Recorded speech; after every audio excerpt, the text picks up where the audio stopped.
What's up, friends? I just got back from a weekend away at somebody's ranch where this group of musicians have all been working together to make like some songs together, some songs for individual albums. My friend David is the one that has invited me out to do some filming. Are we filming each other? They're calling it Creating Fun. It's a collaboration I faced my shadow, I'm getting to know it well. between Tree Hill, Daniel Park, Kenny Holland, Rocco Moon, and Nolan Gross, who ended up running most of the computer work throughout, slinging the Studio One and moving things around. Everything is right here and it's so divine. No more disguise. It's alright.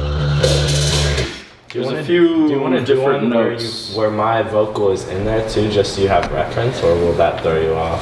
I think that's gonna be tough because you got like the auto-tune and the pitch isn't quite there on that take. This is an amazing place for exploring the idea of getting things done, of things that need to be finished, of things that need to be created, of things that need to be discovered, things that need to bloom, things that need to unfold. Let's delete last ad-lib, but keep those other two. And then how do you do that with other people in a creative space where it's actually quite vulnerable? So let's continue our conversation about getting things done in a modern context, to do what I'm loosely calling to do. This is installment number 3, and I have 8 points for you in this video. The first thing I'm struck by here is there's not a shit ton of technology they're really using. Right, we have an iMac with a music recording program. We've got a Shure SM7B microphone, right, and a blanket. Let's try that one. And some support from friends. You know, some supportive friends, because actually it's really vulnerable to do creative work. To sing? Are you going out singing? Why don't you sing? Yeah, just sing us a song. We're all listening. So point number 1 here is you might be surprised how few tools, how little the amount of technology is necessary for you to start doing the things you want to be doing. This is really inspiring. You know, when you see that people are making things at a very high level using very simple, very accessible tools. Like, one of the most important tools was probably notebooks, right? Notebooks and Google Docs. By the way, Google Docs are free. You can go to a library and use a Google Doc. Notebooks aren't that expensive, right? These are the things that are important about the tools and the technology. Some of the tools really matter. Listen, we'll talk more about that in later videos. The second point I want to make is related to this sort of vulnerability thing we were just talking about. And it's this: federate and collaborate. When you've got a collection of people around you, a federation of people who are you're committed to, as my buddy Jay says, the commitment is, your goal is to make others look better, right? That's a big deal. Make you uncomfortable. I really don't want any mushrooms. Guess it's time to see. Having that kind of collaboration. Where in life do you get that these days? So much of life today is tearing each other down. You know, or just going yeah, that's stupid. Yeah, I know, that was dumb, right? These guys are stupid. And there's a crew of people up in there who are not doing that. Simple tech and tools, federate and collaborate. And then number 3 is things don't come out finished. You're gonna need to plan and actually get good at this development phase, right? We develop and we edit like a scientist. Trying, experimenting, liking something, waking up next day, not liking it anymore. Mm-hmm. You know, delete, do over, start again, redo, detaching from this, oh, we got this great idea, and then, you know, just go, nah, maybe it wasn't that great. And that's being okay with it, and that's the process of writing. And that's what you've experienced before when you're in bands before? Yeah. The creative process, there's just stuff we gotta know about being creative. Here's one thing: it doesn't come out finished, right? We're gonna edit it. We're gonna take work over time. We're gonna practice it a bunch. We're gonna try different stuff out. Here's another thing. Is it designed, is it made to be shared with other people? Maybe start practice sharing that. Practice sharing the thing that you're gonna be putting out there, because if that's where it's gonna live, like, well, let's see how it lands. One of my favorites is always take breaks. You know, your mind and your brain, your body can do so much fierce creative work and focused activity for so long, and then at a certain point there's a law of diminishing returns. So take some breaks.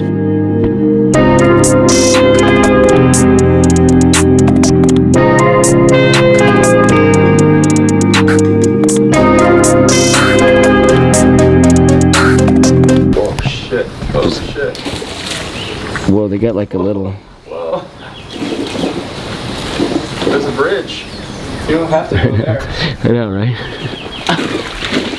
Whoa, dude, this is crazy. Getting to places that have some wilderness in them, I find, is something that I've gotten way more into.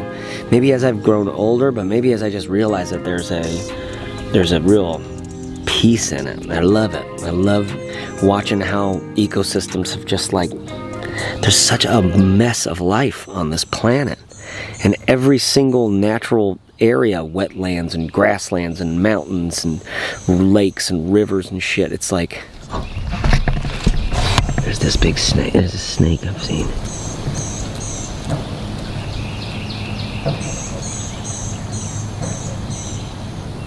There's all these different kinds of animals.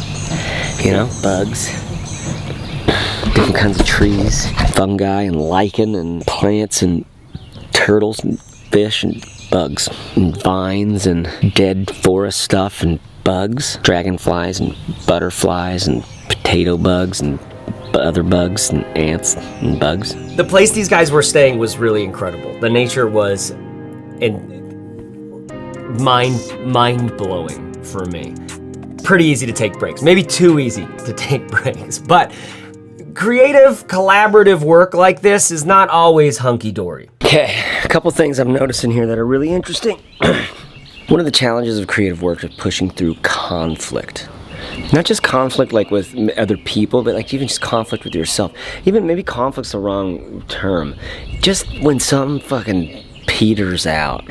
Something like just loses its gusto, and you're just a little bit like, I don't like this. This feels like I want to take a shower. I want to go for a jog. Like I want to get out. Sometimes you just change your headspace. Go on that run. Go hang upside down in an inversion machine or something like that. Go like hang from a not inversion machine, just like a pull-up bar. Do some pull-ups. Sometimes it's changing it, and sometimes it's pushing through. Sometimes it's doing some work about it. The editing like a scientist part that Dave, he has his phrase, you know, create like a child, edit like a scientist, something like a warrior. This felt like the time where it was, don't move on until it's perfect. Let's zoom in, let's spend 20 minutes on these lyrics, which for me is like sometimes like, you know, because it's like, I did it, it's great, trust that it's, you know, like, nah, it can be better.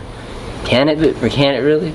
And having those reflective moments of basically dropping our own, any kind of attitudinal disposition that something is beyond inspection by the group. Sometimes there's something that's trying to get through.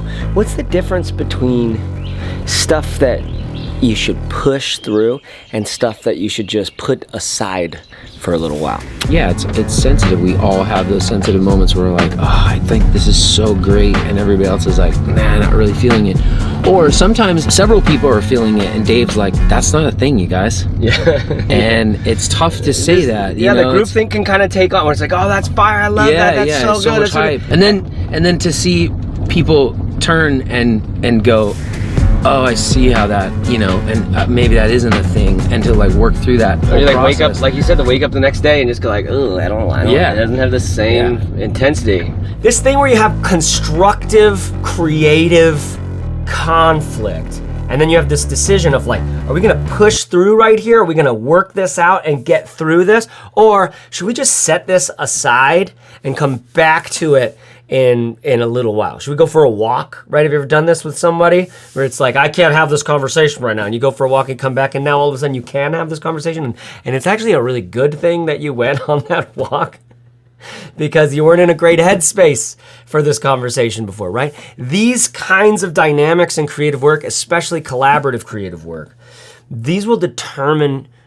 so much of your style, of your capacity, of like the number of things you're capable of putting out into the world every year or month or week or something. And then how do you do that with other people in a creative space where it's like, it's actually quite vulnerable? Is this track fire or is it kind of lame? Does this get you or doesn't it? And that's one of the things I love about this crew so far, is they're really looking for the stuff that, when I say my brother, like every time I sent him something that was funny or vice versa, he would say like, you got me, man. My mouth was open and everything. But with creative media, with work in general, with movies and music, with poetry and paintings, with Instagram posts or whatever, we're looking for stuff that gets me, like get me, right? Like, got me. And productivity talk, there's a difference between what's urgent and what's important. If you need a recap on this, look up some videos on Stephen Covey and his 7 Habits of Highly Effective People. And this matrix, this quadrant, 4-quadrant thing, urgent versus important. One of the things that I want in my creative life, I've always wanted, is stuff that gets me. You know, I want that to be important. Today's these guys' last day here. They've been here for like over 2 weeks, I think. What do they have to show for it? How much have they finished? They've had a lot of time. Have they gotten a lot done? Have they made the most of it? Do they have a lot to show for it? That's the stuff you really start to feel over time as an artist. How productive have I been? How well did I steward my time? You know, the Buddha said, the only thing people are mistaken about is that there's plenty of time. But it's also striking to see that you can just, computers, you guys, computers, yeah, spend a few $100, get a microphone, maybe some cheap keyboard or something. Like, there's so many ways to use these digital tools to make stuff that now it's the question of like, can you make something that like gets me? Do you have it inside? Can you hear it? Does it come through you? Right? Are you a conduit for it? I love to jam. I love parts to be longer. I love quirkiness. I love, it's not like the catchiest thing, but it's still cool. You know, oh, that's punk rock. I love it. Oh, you're screaming, great. You know, whatever it is. Yeah. And also going, I'm bored. I'm 2 minutes in, I'm so fucking bored. Yeah. You know, it doesn't have to be a pop song. It's not a pop song, but it does need to have something that grabs me and that I want, that has a gravity to it in general. And so I think we worked through a lot of that, and it takes time. It took a lot of time. It took a month and a week in La Cañada. And that first part of that was just a group of people coming together going, I don't know what it's like to be in a band. Yeah. I don't even know what it's like to really work with a group of artists. I've worked with like one other person on a project before. Yeah.